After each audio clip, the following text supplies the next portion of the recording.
Muy bien, bueno, ¿a cuánto? 13 minutos de las 6 de la tarde, 14, dice por ahí, seguimos haciendo Viva la Pepa, y como lo prometido es deuda, tenemos en línea a Ariel Barraud, que es economista del IARAF, que es el Instituto Argentino de Análisis Fiscal. Hola Ariel, Nico Yacoy, muchas gracias por atendernos, buenas tardes. ¿Qué tal? Buenas tardes. Bien, muy bien. Bueno, queriendo charlar un poquito, primero de todo sobre la integralidad de esto, que, a ver, de lo que estamos viendo como la punta del iceberg, ¿no? Que es la reforma previsional. Me parece que es una cosa que cobra sentido y que vamos a terminar de comprender en términos de su importancia cuando sepamos a qué otras cosas va enredado, ¿no? Exactamente, porque en nuestro país todo lo que tiene que ver con el sistema previsional, el sistema de seguridad social, se entrelazó con la cuestión tributaria y de coparticipación desde principios de los 90, cuando se acordó que no solo los aportes y contribuciones laborales financien las jubilaciones en nuestro país, sino que también lo hagan los impuestos, y la mayoría de ellos que son coparticipables. Claro, eso desvirtúa totalmente el sentido, ¿no? Claro. Bueno, ¿por qué es importante entonces una reforma, o por qué, por lo menos en la concepción, en esto hagamos descripción del gobierno, es importante una reforma en la fórmula de actualización de los saberes jubilatorios para acomodar todo lo otro? ¿Qué cosas acomoda? Exactamente, porque pensándolo integralmente, como decís vos, la cuestión es, la movilidad surge ahora porque está dentro de un paquete de reformas que concretamente tienen que ver con la reforma tributaria, con el consenso fiscal firmado entre nación y provincias, que le implica al gobierno necesariamente que va a tener un costo en la manera de menos ingresos, prácticamente por un 0,6 del PIB, para poner un número, y precisamente necesitó coordinar con los gobernadores, en el caso del consenso fiscal, y dada esta reforma que planteaba, de dónde iba a obtener esos ingresos que iba a resignar. Precisamente por eso se acordó en la cuestión de las jubilaciones y de la movilidad jubilatoria en concreto dentro del consenso fiscal, es uno de los puntos del consenso fiscal, y la idea es precisamente hacer una fórmula de movilidad que no haga crecer los gastos jubilatorios, que son los principales gastos, prestaciones sociales en realidad, jubilaciones, asignación por hijo y demás, que es el principal gasto nacional, por encima de un determinado monto que lo haga insostenible. Claro. Ahí la búsqueda fue encontrar una fórmula que a la vez permita que no caiga lo que se les paga en términos de poder de compra a los beneficiarios de asignación por hijo y haberes jubilatorios, pero a la vez que no siga poniendo en riesgo la cuestión fiscal, digamos, de la cual la ANSES y la Seguridad Social es gran parte, digamos, del... Claro, y a ver, uno podría pensar, acá vos directamente retame, porque estoy pensando en voz alta sobre algo que no sé, ¿no? Pero digo, uno podría pensar también que es una fórmula que de alguna manera propende a la insustentabilidad del sistema, porque vos me decías al principio, bueno, se empieza a sustentar el sistema con impuestos, ¿no? Distintos de los aportes previsionales. Bueno, pero atarlo además a la recaudación de ese impuesto, que siempre es un sucedáneo, es un problema. Sí, el problema... Porque nunca me va a alcanzar. Exactamente, digamos, es que estamos partiendo de una base, que es una base que tiene más de 20 años y se remonta al origen del sistema de reparto, y es un sistema que está en crisis en todos los países del mundo. Pero bueno, volvamos a Argentina. Es un sistema que tiene graves problemas de financiamiento, que si no se financia con otros impuestos distintos del aporte y contribución laboral, es claramente insostenible. Claro. O sea, para que te des una dimensión de los gastos solo de jubilaciones que pagan CES, aportes y contribuciones cubren no más de un 60%, o sea que si solo se tuviera que financiar con eso, el sistema claramente sería muy deficitario. Por eso algunos acuden al eufemismo de decir que es un sistema que está quebrado. Sí. No es así, porque tiene los ingresos tributarios, que es lo que se acordó precisamente. Claro, pero está quebrado, a ver, si acude a su fuente propia, está quebrado. Claro, exactamente, y a su vez hacer crecer los gastos junto con los ingresos es un esquema que es difícil pensarlo desde el punto de vista de la sostenibilidad, y aún también de cuál es el objetivo final, digamos, porque el objetivo final debiera ser en general mantener el poder adquisitivo de lo que yo estoy pagando con esos gastos de seguridad social. ¿Qué es lo que ha querido decir Tonelli, no es cierto? ¿Cómo? ¿Qué es lo que ha querido decir Tonelli? Es lo que quiso decir. Obviamente que es muy sensible el tema, porque no podemos decir que los niveles salariales que yo quiero mantener son los ideales. Claro que no, obvio que no. Precisamente y probablemente no son los niveles ideales porque estamos hablando de un sistema con graves falencias y con grave déficit. Claro, pero ahí nos enredamos todos. Argentina mejores jubilaciones. Nos enredamos todos en ofrecer eso como un galimatías, y en realidad lo que él estaba haciendo tenía puntos de comparación distintos. Por supuesto que si te bajan, tenés menos poder adquisitivo, pero él lo refería al índice de precios. Yo creo que el principal problema acá es comparar lo que pasaría con una situación sin cambios. La situación sin cambios hoy concretamente es que siga la Ley de Movilidad de 2009. Y si vamos a decir la verdad, la Ley de Movilidad de 2009 es una ley subóptima, es un Frankenstein, es una cuestión que se inventó, digamos, en Argentina porque no teníamos índice de inflación. Es una ley que en cualquier parte del mundo sería fácilmente rechazada, digamos, porque no tendría sentido. Si yo quiero mantener el poder adquisitivo, me dirían, bueno, hacerlo con la inflación y listo, punto. Y yo le tendría que decir, bueno, por acá rompieron el termómetro, punto, no puedo hacerlo. Claro. Ese fue el principal problema. Entonces yo estoy comparándome lo que quiero hacer como política, buscando cierta equidad y cierta eficiencia, contra una ley de movilidad que, digamos, no es el óptimo contra el que me tengo que comparar. Claro, claro. Si en el caso, la comparación concreta sería la ley de movilidad nueva contra si no hubiera nada. Claro. Bueno, la ley de movilidad nueva contra si no hubiera nada, evidentemente...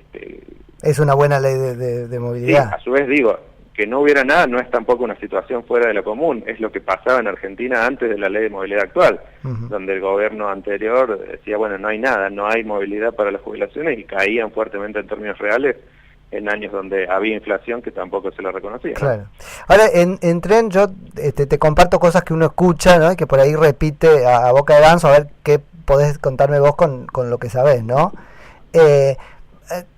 Hubo un punto de responsabilidad, por ejemplo, en la extensión de jubilaciones durante el gobierno, sobre todo de Cristina Fernández de Kirchner, con carácter de haber jubilatorio. Por ahí yo no estoy a favor de dejar a la gente indefensa si no tiene un ingreso, pero por ahí son ingresos de naturaleza diferente, se actualizan distintos, se pagan con distinto, de distinta fuente, digo, el haber jubilatorio del que aportó, del otro. Claramente hubo una situación donde se desvirtuó un poco el sistema, porque se pasó de un sistema que podría haber, si bien es de reparto y podría estar relacionado con la realidad laboral, se pasó a un sistema donde había mucha gente que se incorporaba más con una lógica asistencialista. Claro, lo que decías vos, no se relaciona mucho con su historia laboral pasada, lo cual eso también te implica un efecto de incentivo fuerte para el trabajador formal que hoy está aportando al sistema, donde dice, bueno, en definitiva me voy a jubilar con la misma jubilación que mi vecino que está trabajando formal o que directamente eligió no trabajar. ¿Qué es lo que pasa con la asignación en algún punto también en los reclamos? De una cosa es lo que se recibe con carácter asistencial y otra es exigir para eso los beneficios del que aporta o del que trabaja, ¿no? Exactamente. Eso debería ser distinguido, me parece. Objetivos que evidentemente son difíciles de estar en contra, de la cobertura máxima. Claro, pero de ahí al aguinaldo social hay una diferencia enorme. Y claro, de ahí a que se pueda pagar, digamos, el objetivo, bárbaro, pero después hay que tener en cuenta una realidad económica y fiscal en Argentina que es clave, que es que tenemos una presión fiscal récord que no nos permite llevar a cabo todos los gastos que quisiéramos con los que quisiéramos cubrir la población. Seguro. Esta reforma se hace para que los gobernadores no paguen ese punto de justicia que significa la eliminación del Fondo de Conurbano Bonaerense tal cual lo conocemos. Precisamente uno de los orígenes por ahí de este problema, digamos, que tener que buscar de que no crezca tanto como iba a crecer la cuestión jubilatoria, tiene que ver con este costo que tiene que afrontar directamente el Tesoro Nacional para poderle dar a la provincia de Buenos Aires lo que pedía. De nuevo volvemos a una situación donde el pedido es concreto y justo, que era lo que decía la provincia de Buenos Aires, no estoy participando de un fondo que se creó para mí, y después está la realidad, ¿no? Para poder lograr eso, la solución política implicaba que las otras provincias no podían resignar todo lo que ganaba Buenos Aires, entonces se encontró esta forma donde básicamente el Tesoro Nacional se hace cargo de darle a Buenos Aires el monto que pedía, que casualmente es 0,6% del Producto Bruto. Así que bueno, ahí tenemos un poco cómo todo aparece mezclado. Si no, ¿cómo hubiese tenido que ser? Digamos, las provincias tendrían que haber afrontado esa expropiación que estaban haciendo del fondo del conurbano, porque la verdad que lo habían desvirtuado, conceptualmente era un chiste.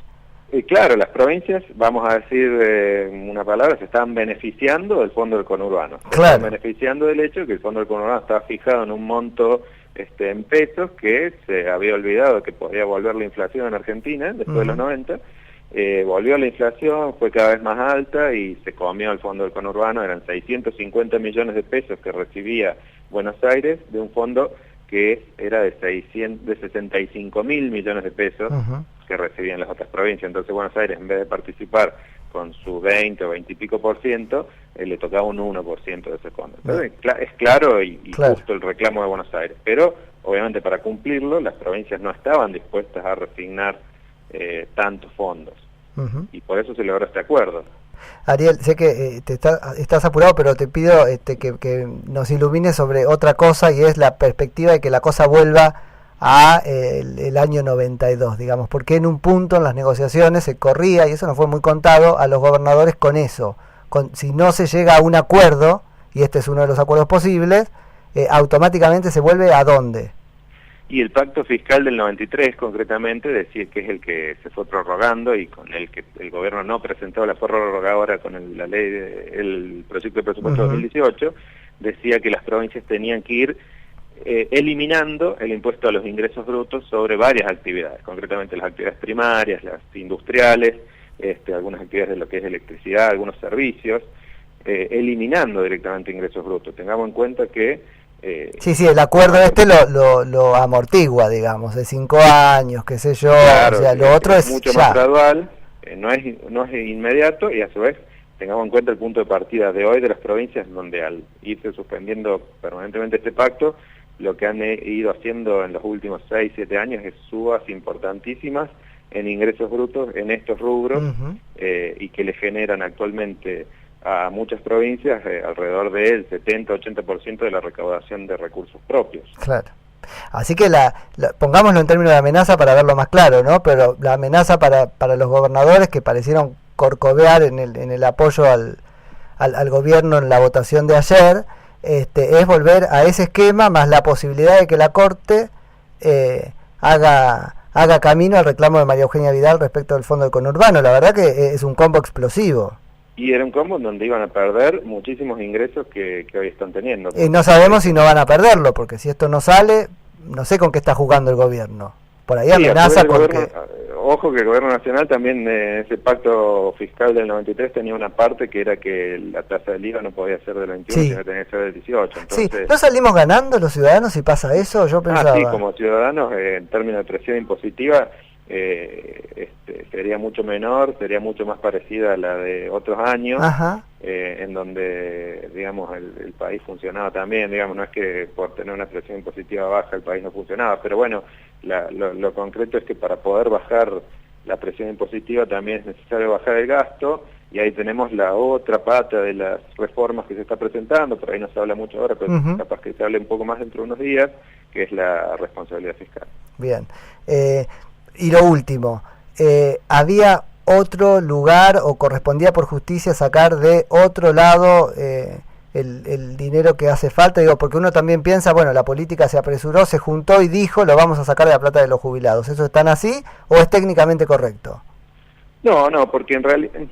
¿O no hay otro lado de donde sacarlo? Es cómo se presenta, claro, porque con el presupuesto ya se estaba planteando reducciones de gasto dentro de este esquema de responsabilidad fiscal, por lo menos nacional, que el gobierno se planteó dentro de las metas fiscales, reducción de varios gastos, entre ellos básicamente los subsidios, y hay que tener claro que prácticamente un 60% del gasto nacional es en prestaciones sociales.